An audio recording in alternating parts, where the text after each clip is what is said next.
Praise the Lord, church. This morning we will thank the Lord by a prayer that Moses, the man of God, has said. We will read Psalms 90 and we will glorify the name of the Lord. Lord, you have been our dwelling place throughout all generations. Before the mountains were born, or you brought forth the whole world. From everlasting to everlasting, you are God. You turn people back to dust, saying, return to dust, you mortals. 1,000 years in your sight are like a day that has just gone by, or like a watch in the night. Yet you sweep people away in the sleep of death. They are like the new grass of the morning. In the morning it springs up new, but by evening it is dry and withered. We are consumed by your anger and terrified by your indignation. You have set our iniquities before you, our secret sins in the light of your presence. All our days pass away under your wrath. We finish our years with a moan. Our days may come to 70 years or 80, if our strength endures, yet the best of them are but trouble and sorrow, for they quickly pass and we fly away. If only we knew the power of your anger, your wrath is great as the fear that is is your due. Teach us to number our days, that we may gain a heart of wisdom. Relent, Lord, how long will it be? Have compassion on your servant. Satisfy us in the morning with your unfailing love, that we may sing for joy and be glad all our days. Make us glad for as many days as you have afflicted us, for as many years we have seen trouble. May your deeds be shown to your servant, your splendor to the children. May the favor of the Lord God rest on us. Establish the work of our hands for us. Yes, establish the work of our hands for us. Today the Lord has been gracious to us. He has shown us his deeds. His favor is resting on us. He is establishing the works of our hand. That's why during this lockdown, he has provided our every need. He has taken care of our everything that we required. Our Lord has been faithful to us. But this morning, the Lord reminding us reminding us that our life is like a grass which springs up in the morning and which is consumed by the evening. He, he says that all our days may be 70 or 80 if we have strength.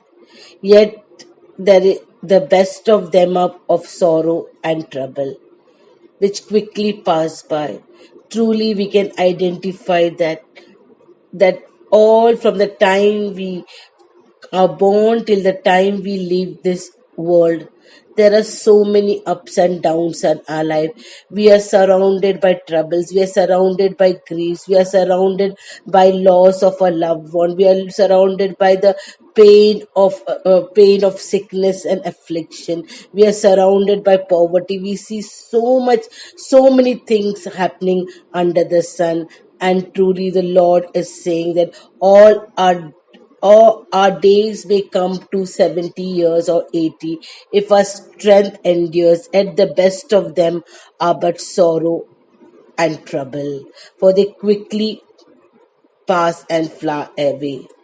And again, the Lord says here, and as Moses is praying, teach us to number our days, that we may gain a heart of wisdom. Today, my dear children of God, today help us.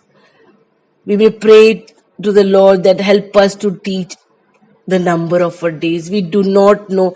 We might be 15 years, we may be 30 years, we may be 45 years, we may be 60 years, we may be 70 years. According to the word of God, the life of a man is 70, and if he has strength, it is 80. And even the people who have crossed 50 and who are nearing to 80 will tell that all their life experience have not been easy. Their journey has been of pain, agony, ups and downs, but only they were able to manage this journey and the storms of life because the great Savior, the Lord Jesus Christ, who gave up everything for us, was traveling with us in this journey. Hallelujah, hallelujah, hallelujah, hallelujah. Once again, we will say, Lord, yes, Lord, you are great. Your miracles have been great. You never change, and you're always the same. Yes, in this journey, we are not alone. It is not we who have caught Jesus' hand, but Jesus has caught our hand. And He is, because He has taken hold of us, we are able to withstand in this journey. My dear children, we nobody have come with a permanent visa to live on this earth. Whoever is born will have to go. But the deciding factor of where our journey will end is today. We are the pilgrims of this world, and a pilgrim's life, the best example of the pilgrim's life was Jesus, because he said, we will He was a true disciple of the Lord Jesus. He was the Son of God. He was the one who taught us everything, and he lived truly a pilgrim's life. Because if we read Luke chapter 9, verse 57, verse 58, Jesus said, where foxes have den and birds have nest, but the Son of Man has no place to lay his head. This is a pilgrim's life. He never acquires or has no possession in this earth. He lives a life of faith. He lives a life totally dependent and surrounding himself to the Lord Almighty. Today, church, as we are in lockdown period, as we for to this a fifth or sixth Sunday, I'm preaching to you on the subject sitting at the feet of Jesus. I have taken you through the numerous examples from the Bible. I have quoted the examples of the great saints of God who lived in this world and are now with the Lord Jesus Christ. And if we see right from the example of Jesus to the many servants of God through the disciples, they lived with one motto: to fulfill the will of the living Father. And this fulfillment they did was only because they sat at the feet of Jesus. They obeyed his word. They followed his instructions. They walked in faith. They lost their identity and they gave up everything to gain the heavenly kingdom. The Lord Jesus Christ, he left his heavenly home full of luxury, full of beauty, full of gold, full of diamonds, and full of pearls. And he walked on the roads of Damascus. He walked on the roads of Nazareth. He walked the roads of Jerusalem, which were dusty and mucky. He followed the will of the Father. He obeyed the will of the Father. From the birth to the resurrection, we can see the way of the journey was painful, full of agony and of sacrifice and obedience. Every moment, even though he came in the form of man, he had all the pain and agony and feelings and all as a human being. He faced what we face. He faced hunger. He faced insult. He faced humiliation. He faced reduction. He faced every kind of emotions that we go through. But he could only accomplish his mission because he was focused on the Lord Jesus, on his Father.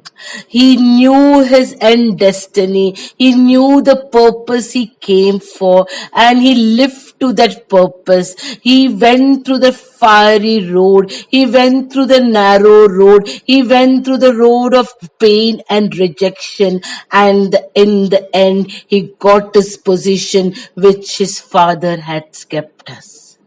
The cost he paid was very, very heavy to give us salvation, to give us eternal life. He paid a heavy cost by walking on the road of rejection, pain, agony, up to the final drop of his blood.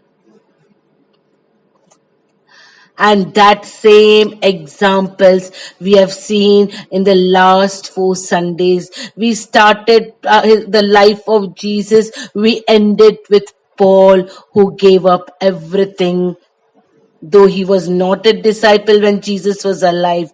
But when he met Jesus on the road of Damascus, he gave up everything, and we saw that he has written 13 books from the Bible. He was the most tortured disciple, apostle of the Lord Jesus Christ. The kind of torture, pain, hunger, humility, rejection that the mighty servant Paul has gone through, nobody else has gone. We can see that, who has written the maximum books in the New Testament.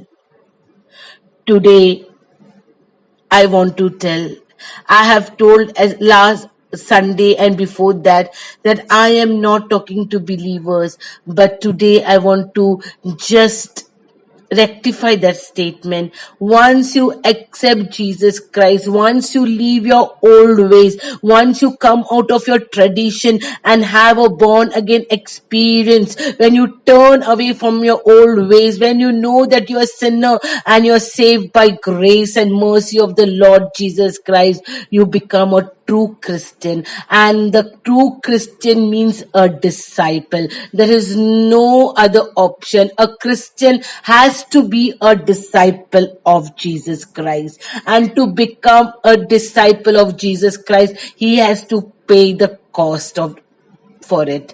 And to pay the cost, and what is the cost? I'm not speaking, my topic was not on discipleship, but my topic was sitting at the feet of Jesus. But a disciple, a Christian who has been changed by the mercy of God, has to be a disciple, and a disciple has to sit at the feet of Jesus. A disciple has to pay the cost. A disciple has to go through the journey of pain and agony. And this lockdown has been brought to us to understand that if we are a Christian, we are a disciple. And if we are a disciple, how we have to be.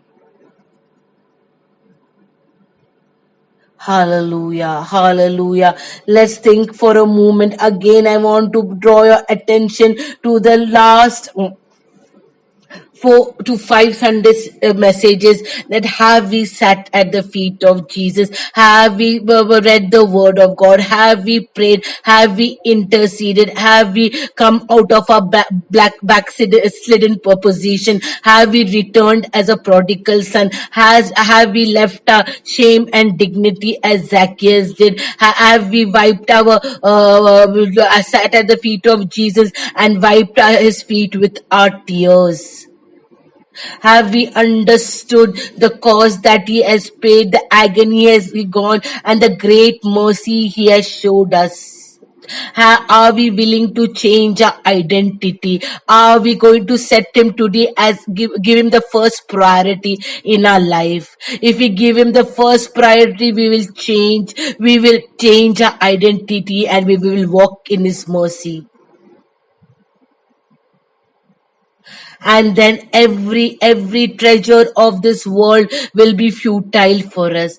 Every pleasure, everything that is glamorous, that is taking our attention, will be zero front of the mercy and love which the Lord has shown us. And as we have read in Psalms 90, the prayer of Moses, Lord, teach us to number our days, that we may understand how long we are going to be in this world, because man's age is 70 or 80. And today, my church, among the midst of millions, if the Lord has shown us his mercy, if the Lord has chosen us, where we on this earth, we are like a small earth is like a small grain of rice. In that grain of rice, where is India? And where in that India, where is Pune, or whichever city where we are? And where in that city, where is our house, and what identity we have?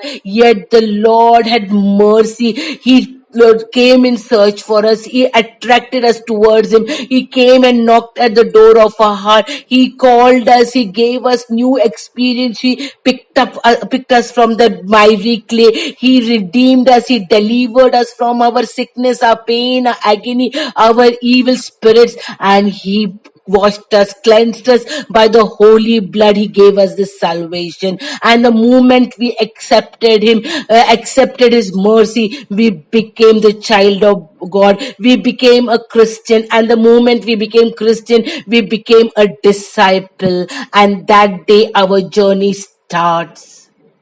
Today, what age we are, at what age we accepted Jesus, and from that age till now, we have experienced his love day by day, his faithfulness moment by moment, his grace and mercy has led us till day. But have we changed? Because we were not changing, because we were not understanding the depth of his love, the depth of his mercy, we are not yet become his disciple. And that's why he brought this lockdown, that we may become serious, that we may become serious and come in his presence, that we may know that we are the pilgrims. Our life is 70 or 80, and we do not know when the Lord's call will come and when we will be getting up in eternity.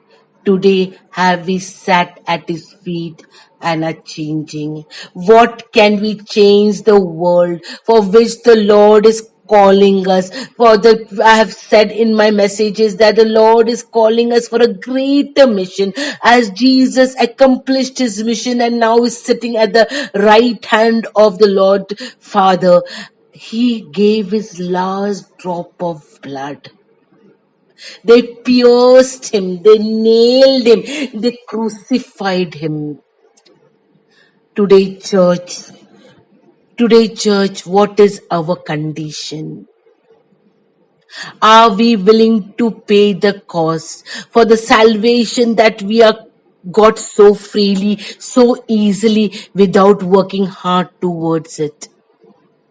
Are we willing to give up everything that is dear to us and lead a life that is pleasing to the Lord? Are we truly going to deny ourselves?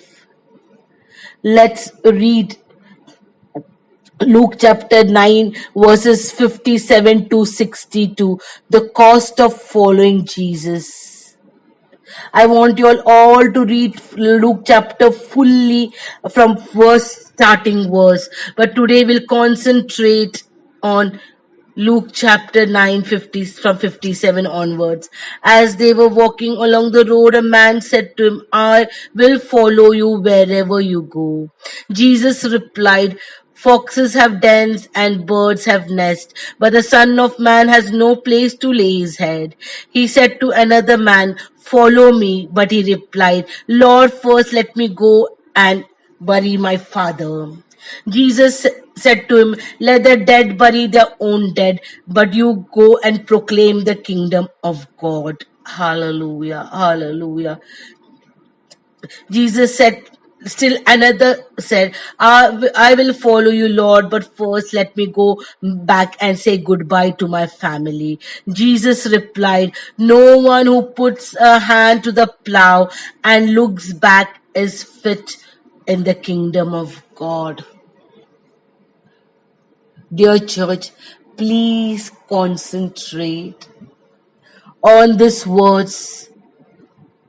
We have seen examples, we know everything, but this is the true living. The day we accept Jesus, we become disciple, and from that moment we lose our identity to gain our identity in the Lord. We set up priorities, we define that our identity will be only Lord Jesus Christ. We'll walk in his mercy, we will melt in his love.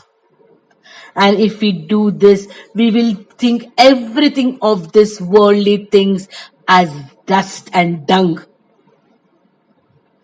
And that's why Jesus said that whoever follows me, he was walking to the road of Jerusalem. His eyes were focused to the cross. He knew where he had to end. And when the person comes, the three people come to him. First wants to go with him wherever he goes. What Jesus said to him, he knew, because Jesus knows our thoughts, what they are. What he said to him, that foxes have dens and birds have nests, but the Son of Man has no place to lay his head.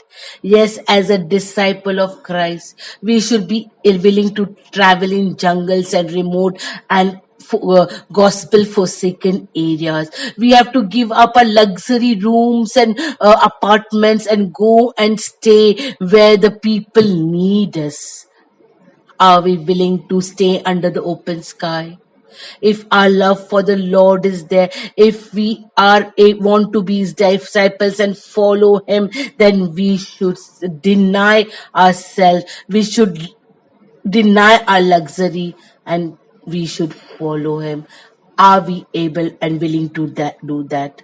The second person also wants to follow him. Jesus says, yes, you can come, but he's saying, Lord, I want to go and bury my father. What Jesus says, let the dead bury the dead. He's not talking about physical deadness, but the spiritual deadness. That the people who are dead,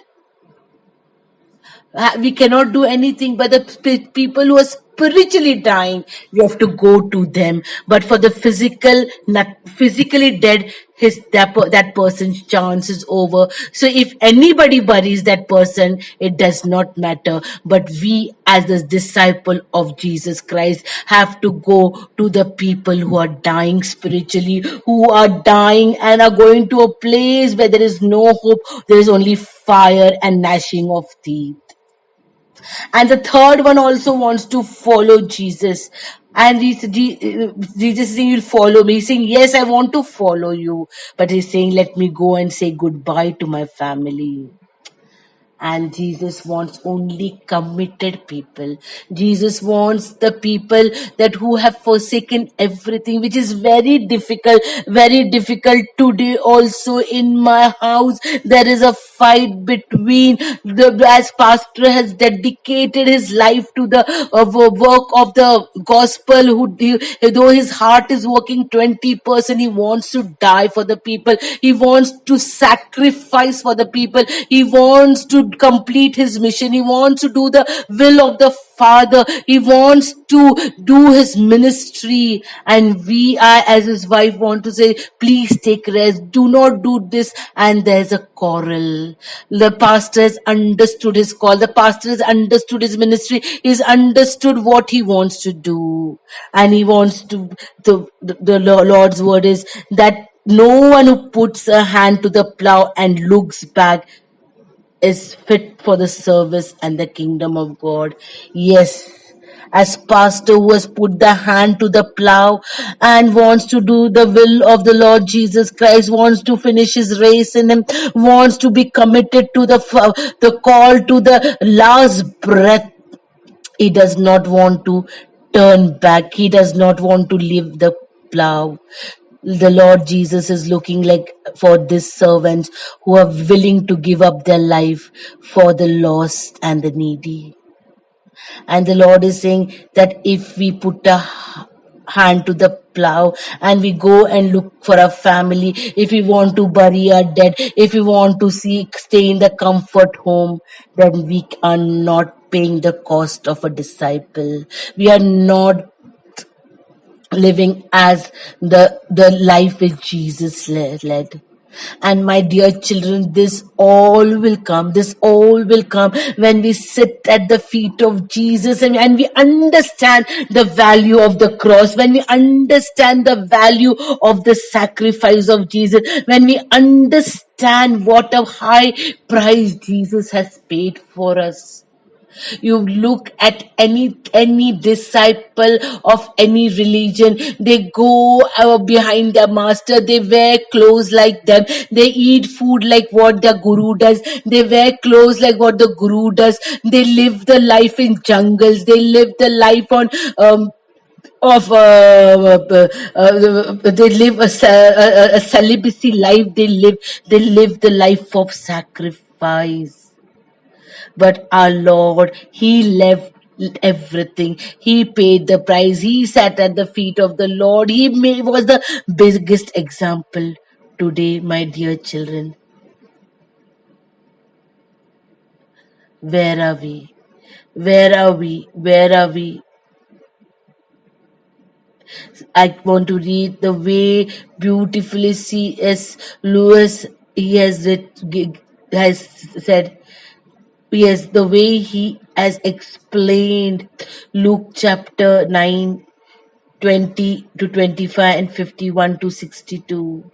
He has said very beautifully, give up yourself and your will, give up yourself and you will find your real self. Hallelujah, hallelujah, hallelujah, hallelujah, hallelujah, hallelujah, hallelujah. Lose your life and you will save it. Submit to death of your ambition and favorite wishes every day, and death to your whole body in the end. Submit with every fiber of your being, and you will find eternal life. Keep back nothing. Nothing that you have not given away will ever be really yours. Nothing in you that has not died will ever be raised from the dead.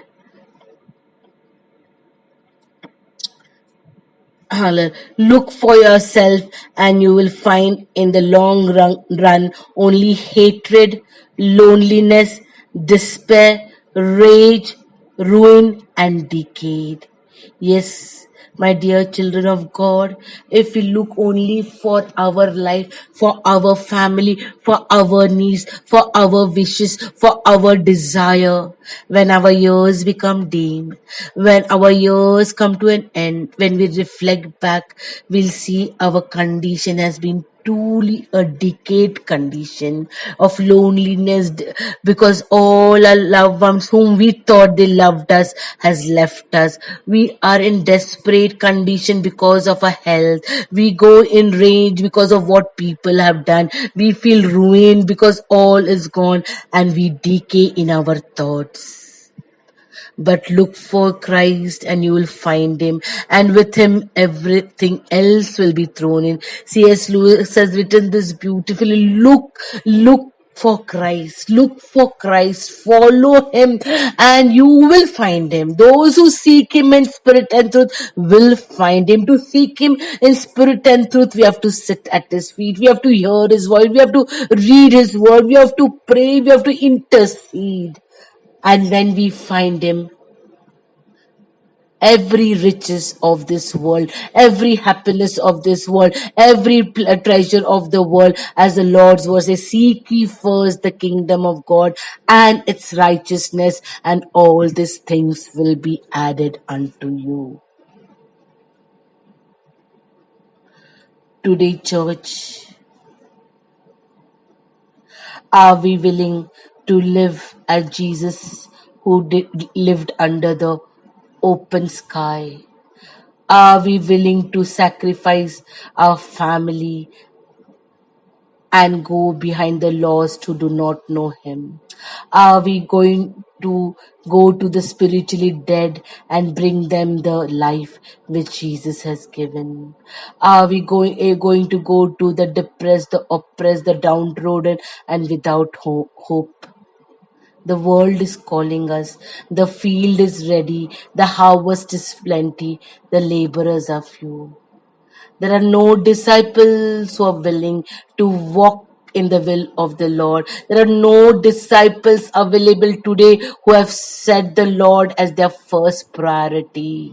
There are no disciples who have changed their identity and become in the identity of Lord Jesus Christ. There are no disciples who have understood the mercy and love of God and showing the same mercy which the Lord showed us when we were rotting in our sin and our shame. We have to follow the cross. We have to deny ourselves.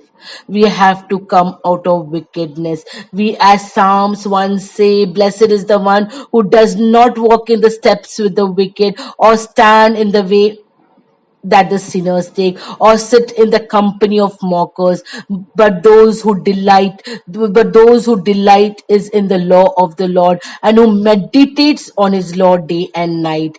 That person is like a tree planted by the streams of water, which yields its fruit in the season, and whose leaf does not wither. Whatsoever they do prosper. But the wicked are not so. They are like the chaff that the wind blows away. Therefore, the wicked will not stand in the judgment, nor the sinners in the assembly of the righteous. For the Lord watches over the way of the righteous, but the way of the wicked leads to destruction. As disciples of Christ, let's take the cross and follow the Lord. Let's walk on the journey of self-denial. Let's walk on the journey of sacrifice. Let's take Jesus be our utmost priority. To make Jesus our utmost priority, we have to leave this wicked company. We have to not sit among the mockers and the people who do wasteful things. We have to meditate on his Lord day and night. We have to become like a tree that is planted by the river of water, that is deeply engrossed with the power of the Holy Spirit, and through our life as a disciple, we are going to give shade to many people. We will be bringing fruit for the Lord at all seasons. Let there be storm, let there be famine, let there be earthquake, but our light, that is Jesus Christ, will be shining through us, and we will draw the people from darkness to the kingdom of life. Dear children of God, today I want to take you all from Psalms 90. Our days are 70 or 80. The days are full of trouble and sorrow. We have so many agony, pain we have seen. And Moses is telling, Lord, teach us to number our days. And when we are seeing that, how the futility of life is, when we are seeing how short duration we have, but we are striving, we are working hard, we are quarreling, we are gossiping, we are demanding, we are full of covetousness and anger, malice, wrath, hatred to obtain the things of this world. We are fighting for position and power because we have lost our vision. We have lost our call. We don't know whether we are disciple of Jesus Christ or no. We have lost the way of the cross. Today in this lockdown, let us come back to Him. Let us renew our call. Let us come back to His first love. Let us, as Psalms 1, keep away from the company of wicked people, from company of mockers, from the company who do wasteful party and who are arrogant and who are not followers of the word of God. Let us take as per Luke 9, let us 51 to 62. Let us take the cross and follow. Let us do as Jesus, where there is nothing we have. From 20 to 25, the Lord says, if you deny, give up yourself, give up your real self, lose your life and you will find it. Lose and you will get eternal life. Deny yourself. Put your hand to the plow and do not turn back. Today, let's understand that we are pilgrims. Let's understand we have not come with a permanent visa on this world, in this world. Let's understand that our days are 70 or 80. Let's understand that we are saved by grace. Let's understand that the Lord Jesus has paid a heavy cost for us. Let's understand that this great mercy and love is showed to us and we are accountable to it. Let's understand as a Christian we have to be a disciple. Let's understand to become his disciple we have to sit at his feet. Let us understand that if we want to be the true disciple we have to put Lord Jesus as our first priority. And as we put our first priority as Jesus, that we will do what our master pleases, what our master's will is, what pleases him, what he likes, and to understand that everything is written in the word of God.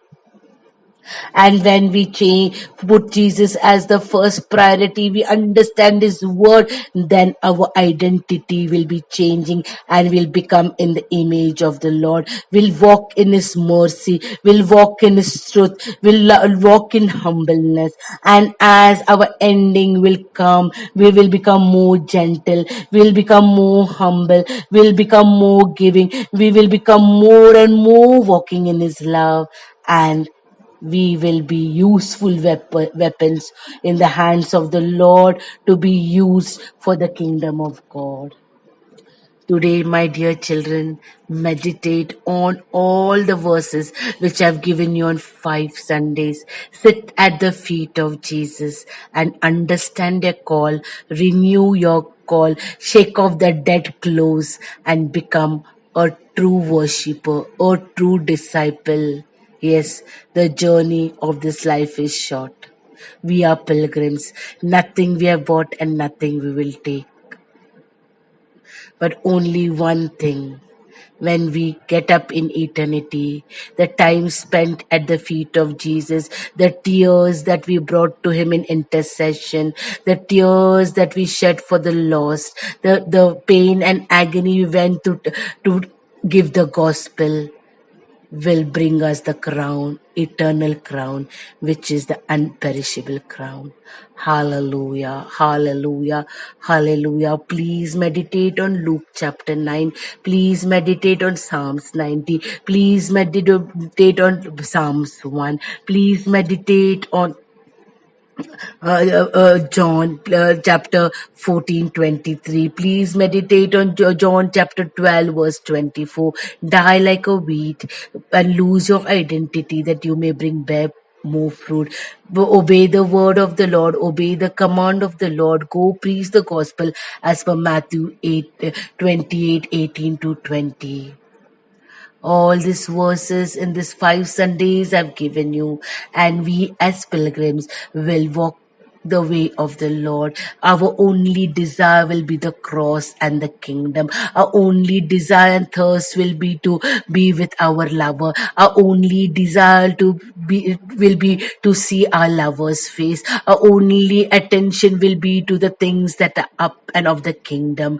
And we will be gaining, as we lose ourselves, we will gain the eternal things of life. Hallelujah, hallelujah, hallelujah, hallelujah. Lord, we want to give up everything for you. Lord, you have showed us the cost of discipleship. Lord, you showed us the treasures we will get when we sit at your feet and obey your word, oh my Father. You have showed, Lord, that if we deny ourselves, if we take our cross, oh my Father, if we die like a wheat, oh my Father, we will bear much fruit, and this much fruit will be, Lord Jesus, invested and treasured in your kingdom, and we will get the unperishable crown, oh my Father. Today, help us to make maximum use of the time which you have given us during this lockdown. Thank you, Holy Spirit, for your word that has come powerfully to us. Help us to give you the first priority. Help us to change into your identity and walk in your mercy, Lord. Thank you, Father. Today, whoever is desiring to follow you, whoever is in pain, agony, frustration, and in sickness, Lord, come, Holy Spirit. Come, Holy Spirit. Come, Holy Spirit, and take charge. Come, Holy Spirit, and take charge. Answer their prayer. Lord, let them not be going behind physically dead people, but let them go in search of spiritually dead. First, help us to make our spiritual life alive, oh my Father, renewed by the power of the Holy Spirit. Thank you, Father, for this eye-opening message. Thank you, Father, in the name of the Father, Son,